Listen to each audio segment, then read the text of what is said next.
নমস্কার আমার প্রিয়জনেরা, ঈশ্বর বাঁচাবে চ্যানেলের প্রিয়জনেরা, সবাই সুস্থ ভালো আছেন। আজকে আমি আপনাদের একটা বাস্তু টিপস দেবো, কয়েকটা বলে এসেছি।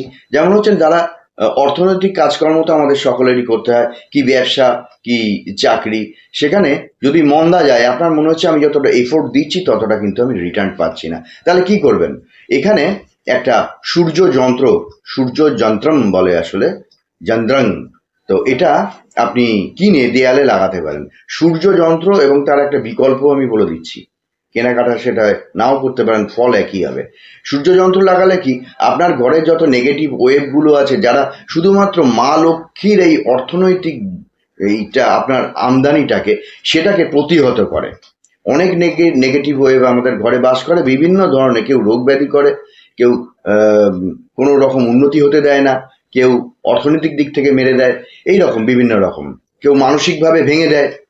এই বাড়িতেই আসার পরে বা এই দিন দিন যত যাচ্ছে দিন, তত মানসিক লেভেলটা নেমে যাচ্ছে, ভয় আতঙ্ক ঢুকে যাচ্ছে বিভিন্ন রকমের। আর বয়স্ক মানুষের শব্দটাই মনে হয় যেন একটা মৃত্যু ভয়, কি জানি মারা যাবো, অমুক গেল তমুক গেল, এই যে ব্যাপারগুলো ঘর থেকে চলে যাবে। তো অর্থনৈতিক বিষয়টা সূর্যযন্ত্রে খুব ভালো কাজ হয়। আপনি অনলাইনে হোক, বাজার থেকে হোক, যেখান থেকে একটা সূর্য যন্ত্র কিনে আপনি যদি আপনার বাড়ি বা ফ্ল্যাটের পশ্চিম দিকে দেয়ালে লাগেন, না হলে পূর্ব দিকের দেয়ালে যদি লাগান, তাহলে কিন্তু এই ব্যবসার স্থানেই বলুন, চাকরির স্থানেই বলুন, আপনার ইনক্রিমেন্ট হচ্ছে না, আপনার আমদানি হচ্ছে না, হওয়া টাকা, পাওনা টাকা চাকরির ক্ষেত্রে আটকে রয়েছে, বা ব্যবসার ক্ষেত্রে যেটা উন্নতি একদম চেপে রয়েছে, এই ব্যাপারটা কিন্তু এই সূর্য যন্ত্রটা ঘরে থাকলে সেটাকে একদম অমিট করে দেয়। আচ্ছা, সূর্য যন্ত্র যদি কিনতে না পারেন, কেনার দরকার নেই, তার বিকল্প আমি বলে দিচ্ছি। আমি আপনাদের একটা ছক বলে দিচ্ছি, ছকের নাম্বারগুলো বলে দিচ্ছি, এবং স্ক্রিনেও দিয়ে দিচ্ছি কিভাবে এই সংখ্যাগুলো থাকবে। একটা আর্ট পেপারের মধ্যে এরকম সাইজের, তার মধ্যে ছকটা কেটে নেবেন, 3 3 6 3 9, 9টা সংখ্যা। আর কোন ঘরে কি হবে ওইটাকে একটা বোর্ডের মধ্যে বা থার্মোকলের মধ্যে আটকে আপনি রেখে দিন, দেয়ালের মধ্যে রেখে দিন। দেখুন ওই একই ফল হবে। এটা যাওয়ার সময় প্রণাম করে গেলেন বা স্মরণ করে গেলেন, যেভাবে হোক আপনার ঘরে থাকলে অর্থনৈতিক ব্যাপারটাকে একদম কেটে দেবে। অর্থাৎ অর্থের আমদানি হবে, মা লক্ষ্মীর আগমন হবে, প্রভু গণেশের অবস্থান হবে। তা এইটার জন্য, এই সূর্য যন্ত্রের জন্য। তো এখন আমি আপনাদেরকে বলে দিচ্ছি, আপনারা স্ক্রিনের মধ্যে দেখে নিন, এইভাবেই কাজটা করবেন।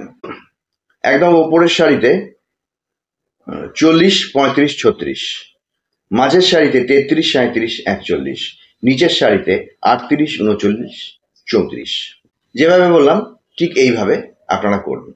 এতে প্রভূত অর্থনৈতিক দিক থেকে একটা বাধা যেটা, সেটা অপসারিত হবে, এবং বেশ বুঝতে পারবেন। আর কতদিনের মধ্যে? মোটামুটি 1 মাসের মধ্যেই বুঝতে পারবেন, হ্যাঁ সত্যি তো আমার চেঞ্জ এসছে। এবারে বলছি যে কথাটা, যদি আপনার মনে হয় যে আপনাকে কোনো মানুষ শত্রুতা করে কি করছে, আপনার প্রিয়জনদের কাছে নিন্দা করে, শত্রুতা, সেখানে গিয়ে আপনার সম্বন্ধে মিথ্যা বলে আপনার ইমেজটাকে নষ্ট করে দিচ্ছে, যার ফলে কিন্তু আপনার কাজেরও হ্যাম্পার হচ্ছে। এই রকম আপনি যে ক্ষেত্রেই থাকুন না কেন, যদি এই রকম হয়, তাহলে সেক্ষেত্রে কি করবেন? এক্ষেত্রে কোনো ঝগড়া বিবাদ মারামারি, তাকে চেস করা, এই সমস্ত কিছু করতে হবে না। আপনি একটা কাজ করবেন, তামার একটা ঘটি পাত্র নেবেন। সেই পাত্রটা পরিষ্কার করে মেজে ধুয়ে একদম নিট অ্যান্ড ক্লিন করবেন। করার পরে ওটা লেবু দিয়ে মাজবেন, পাতি লেবু দিয়ে। তারপরে একটু সামান্য বুলিয়ে নিতে পারেন, একদম ঝকঝক করবে। ওইটা যেটা বেডরুম, সে বেডরুমের এমন স্থানে গঙ্গা জল পূর্ণ করে ওটায় রাখতে হবে। কোনো ওই ঘটিটা বা পাত্রটার মাথায় কোনো ঢাকা দিতে হবে না। গঙ্গা জল পূর্ণ করে বেডরুমের এক প্রান্তে এমন স্থানে রাখতে হবে যেখানে সচরাচর বাইরের লোকের কোনো নজর যাবে না, ঘরের লোকের নজর যেতে পারে, সেটা কোনো অসুবিধে নেই। এবং ওটা একটা, আমার হাতটা অশুদ্ধ, সে হাত লেগে গেল, বা ঝাড়ু চালাতে গেলে লেগে গেল, একটা কিছুর পেভমেন্টের উপরে রাখতে পারেন। সে যেভাবে রাখাটা আপনার ব্যাপার, সেখানে যাতে কারোর টাচ না লাগে। টাচ লাগলে কিন্তু ওইটার আর কাজ হবে না। এতে কি হবে, ওই যে মিথ্যা নিন্দার দ্বারা আপনার ক্ষতি হচ্ছে, এইটা কিন্তু টোটালি বন্ধ হয়ে যাবে। কারণ হচ্ছে গঙ্গা জল, গঙ্গা গঙ্গা নিজে যদিও কলুষতা নেন মা গঙ্গা, কিন্তু তার সন্তানদের নিষ্কলুষ করেন। গঙ্গার জল মাথায় ছিটালে আমরা শুদ্ধ হয়ে যাই। সেই জন্যে হয় আমরা মন্দিরে, দেবালয়ে, যে কোনো স্থানে, বাড়িতে আনি, এবং শুদ্ধতার জন্যে মা গঙ্গা আমাদেরকে কৃপা করেন। অর্থাৎ যে আপনার নিন্দা রটেছে, যে শত্রুতা চলছে, সেটা নিষ্কলুষ করে দেবেন। ভয় পাওয়ার কিচ্ছু নেই। এবার আর একটা বলছি, এমন কিছু মানুষ আছেন, আপনার উন্নতি, একটা ভালো স্টুডেন্ট সে উন্নতি করছে, সেটা একটা হিংসা। হ্যাঁ, হিংসা করার কোনো কারণ নেই। এই মানুষটা এখানে ঘুরতো, ওখানে ঘুরতো, চেষ্টা করছে, করে নিজের চেষ্টায় একটা ভালো চাকরি পেলো, বিদেশ চলে গেল, বা একটা ব্যবসায় দারুণ ফ্ল্যাশ করে গেল, সেটা ভীষণ হিংসা। কি করে এর খারাপ হবে, দিবারাত্র খারাপ করার চেষ্টা করা, বা তার সঙ্গে একটা শত্রুতা তৈরি করা, এই সমস্ত ব্যাপারগুলো যদি আপনি আঁচ করতে যান, কাউকে কিছু বলতে হবে না, তার জন্য কিছু ঝগড়াও করতে হবে না, কিছু ফেসও করতে হবে না। যদি এই রকম আঁচ কখনো পান যে কোনো মানুষ তীব্রভাবে ক্ষতি করছে, ভীষণভাবে হানি করছে, যে আমাদের যাতে উন্নতি না হয়, তো এই মানুষটার মনের পরিবর্তন করতে গেলে মা মনসার আশ্রয় নিতে হবে। 3টে রূপোর ছোট ছোট সাপ, এটা কিনেই আনুন, পাওয়া যায় জুয়েলারির দোকানে, বা যেভাবে যেভাবে সংগ্রহ করুন, বানিয়ে নিন। সে বেশি মোটা করতে হবে না, সরু সরু 3টে সাপ, রূপোর সাপ। এইটা করবেন কি, যে ব্যক্তির সঙ্গে এরকম হচ্ছে, যে বেডরুমে যে বেড, সেটা তোষকটা তুলে পা যে দিকটায় রাখা হয়, সেখানে 3টে সাপ দিয়ে তোষকটা চাপা দিয়ে, বেড কভার চাপা দিয়ে দিতে হবে। এইভাবে, তার মানে ওইগুলো সাপগুলো রাখলেন, রেখে বেড কভারটা চাপা দিলেন, তোষক চাপা দিয়ে বেড কভার চাপা দিয়ে দিলেন। এতে কারুর কোনো ক্ষতি হবে না। আমি যেগুলো বলবো, কারুর হানি হোক, সে আমার হানি করছে না, সকলেই ঈশ্বরের সন্তান, কারুর যেন হানি না হয়। কিন্তু এটা হবে কি, তার মনের পরিবর্তন হবে, মা মনসার একটা আশীর্বাদ, কৃপা সেই মানুষটার দিকে যাবে। তুই হিংসা করিস না, তুই নিজে চেষ্টা কর, তারও দেখবেন উন্নতি হবে, এবং আপনার দিক থেকেও সব শত্রুতা চলে যাবে। এইবারে আমি যেটা বলছি আপনাদের, সেটা এর একই রকমের গুরুত্বপূর্ণ কথা। সেটা হলো, যদি এমন হয় যে আপনার ঘরে একটা দিন দিন অবনতি আসছে, আপনি বুঝতে পারছেন না, বেশ ভরন্ত ছিল, কিন্তু একটা অবনতি আসছে, ভালো করে খুঁজে দেখবেন বাড়ির কোনোখানে, ফ্ল্যাটের কোনোখানে, আনাচে কানাচে, আপনার মধ্যে আর কি, বাইরে না, আউটসাইডে নয়, কোনো ফাঁকা কন্টেনার আছে কিনা, স্টিলের হোক, প্লাস্টিকের হোক, যেটা ফাঁকা কন্টেনার এমনি বহুদিন ধরে রয়েছে। যদি কোনো ফাঁকা কন্টেনার থাকে, তার মধ্যে একটা নেগেটিভ ওয়েভ বাসা বেঁধে থাকে, যারা সংসারের উন্নতি হতে দেয় না। এইগুলোকে অপসারণ করুন। সেটাকে ফেলা যাবে না, কিন্তু কাজেও লাগাতে হবে। সেটাকে, ঢাকনাটাকে খুলে পেছন দিকে আটকে, যাতে বদ্ধ না হয়, ফাঁকা কন্টেনার আটকানো না হয়, এই জিনিসটা দেখুন। এই একটা করলে ভালো রকমের উন্নতি পাবেন। এবং আর একটা বিষয় হচ্ছে, আমি কোনো মানুষকেই এইটা করুন, একটা বিশাল খরচের মধ্যে ফেললাম, আমি সেটা করি না। হাতের সামনে যা আছে তাই সবই ঈশ্বরের বস্তু, তাই দিয়ে কিন্তু করা যায়। এই বাস্তুগুলো একদম নিরাময় করা যায়। যেটা হচ্ছে, একটা স্টিলের ছোট কন্টেনার নেবেন, ঢাকনা দেয়া, বাজার থেকে কিনে আনবেন একটা এত বড় কাঁচা হলুদের, এরকম সাইজের কাঁচা হলুদ, ওটাকে কেটে একদিন রোদ্দুরে শুকোতে দেবেন।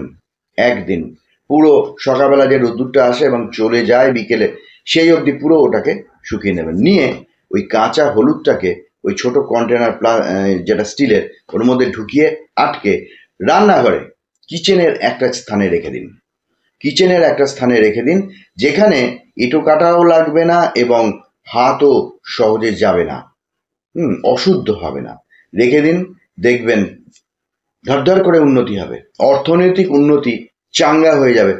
দেখবেন যে 14 দিনের মধ্যে একটা পরিবর্তন আসছে অর্থনৈতিক। এই একটা সমস্ত কিছু, যেমন রান্নাঘরে কোনোদিন খাদ্যাভাব, অর্থাভাব এইগুলো আসবে না। হ্যাঁ, বলা তো যায় না, রাজার ধনও শেষ হয়ে যায়। হয়তো অনেকের কাছে মনে হবে এই কথাটা বাজে কথা, কোনো কথাই বাজে না। তো এইটা হবে। আর একটা হচ্ছে খাদ্যের ভাণ্ডার প্রচুর হবে, অভাব বলে কিছু থাকবে না। সে অলংকারের দিক থেকেই বলুন, খাদ্যের ভাণ্ডারের দিক থেকেই বলুন, এসোজন বসোজন কোনো অসুবিধে নেই। যত মানুষ আসছে তত যেন ঈশ্বর ঢেলে দিচ্ছেন, ওই হলুদের কাজটা করবেন। তো আমি আজকে এই কটাই বললাম, আপনারা পালন করুন, দেখবেন উন্নতি হবে, ভালো থাকবেন। আমি রোগ ব্যাধি নিয়ে এবং মানসিক মানসিক আতঙ্ক আমি ছোট্ট করে বলে দিচ্ছি, মানসিক আতঙ্কে যারা ভুগছেন বা ছিলেন না, কেমন যেন হয়ে গেছেন, ডাক্তার টাক্তার দেখাচ্ছেন, সেই খানিক উন্নতি হচ্ছে, পুরোটা হচ্ছে না। এর জন্য আমি একটা টিপস এই ভিডিও ছোট্ট করে বলে দিচ্ছি, দিয়ে এটা শেষ করব। আর একটা জিনিস যেটা হচ্ছে, আমরা অনেক সময় বিছানায় বসে, বেডরুমের বিছানায় বেডে বসে আমরা অনেক কিছুই খাই। ধরুন মুড়ি চানাচুর খাচ্ছি, বা কোনো ছোটোখাটো টিফিন খাচ্ছি, চা খাচ্ছি, এইগুলো টোটালি বর্জন করুন। বিছানায় বসে, যে বিছানায় শোয়া হয় সেই বিছানায় বসে কোনোদিন কোনো কিছু গ্রহণ করবেন না, তাহলে কিন্তু ভাগ্য একদম মন্দা হয়ে যাবে এবং উপার্জন দেখবেন দিন দিন দিন দিন কমে যাবে। এটা করবেন না। আর একটা হচ্ছে, যাদের 4 হুইলার 2 হুইলার আছে, তারা সব সময় চেষ্টা করবেন, যে গ্যারাজে গাড়ি রাখেন বা নিজেরই হোক বা ভাড়াতে, যেভাবেই হোক আপনি রাখুন না কেন, বহুতলের নিচে, সব সময় চেষ্টা করবেন যে 2 হুইলার বা 4 হুইলার এগুলো বায়ুকোণ চেপে রাখতে। বায়ুকোণ কোনটা? বায়ুকোণ হচ্ছে উত্তর এবং পশ্চিম, এই দুটো দিকের কোণ, এই সাইডটা চেপে। আপনি যদি পশ্চিম দিক চেপে এবং 2 হুইলারের মুখটা উত্তর দিকে রাখেন, তাহলেই ওটা বায়ুকোণ হয়ে গেল। আর 4 হুইলারও তাই। কি হবে? এই গাড়িটা সহজে খারাপ হবে না, এবং সবচেয়ে বড় জিনিস, পথ দুর্ঘটনা হবে না। হতে হতে বেঁচে যাবেন, হতে হতে বেঁচে। এরকম অনেক সময় হয় না, একটা বিশাল অ্যাক্সিডেন্টের মধ্যে পড়ে গিয়েছিলাম, বা ছোটখাটো একটা অ্যাক্সিডেন্ট হয়ে গেছে, এইগুলো কিন্তু এড়ানো যাবে। আর একটা বলছি, মানসিক রোগে ভুগছেন, তাদেরকে ওষুধ দেয়া হচ্ছে, সব কিছু হচ্ছে, বা খুব এমন একটা পেশেন্ট যার এখন তখন অবস্থা খুব বাড়াবাড়ি একটা হয়ে গেল, এগুলো কারোর যেন না হয়। কারোর সন্তানের যেন, কোনো মানুষের যেন মানসিক রোগ আতঙ্ক ভয় হয়ে সেই মানুষটা নষ্ট না হয়ে যায়। আর আরেকটা হচ্ছে যে, কঠিন ব্যাধিতে পড়লাম, তবু রিমেডি বলে দিচ্ছি, যে এই যে ওষুধগুলো এই তাদের খাওয়াবেন, যে খাওয়া, যদি তিনি নিজে খান, তাহলে ঈশান কোণের দিকে মুখ করে সেই ওষুধ খেতেই হবে, নালে ভালো কাজ হবে না। এবং যদি কেউ খাইয়ে দেন, তার মুখটা যিনি খাইয়ে দিচ্ছেন ঈশান কোণের দিকে থাকবে, তিনি খাইয়ে দেবেন। তো তাহলে কি ওষুধে কাজ হবে? অনেক সময় ওষুধে কাজ হয় না, কি জানি দেহ নিতে চায় না, সেটা হবে না, ঝটঝট করে কাজ হবে। এবং আসলে কি, ঈশান কোণটা তো দেবতাদের স্থান, সেখানে একটা আশীর্বাদ আসে, তার সন্তানটা সুস্থ হয়ে উঠুক। তা আমার প্রিয়জনেরা, আজকে এই পর্যন্ত। ধন্যবাদ, নমস্কার।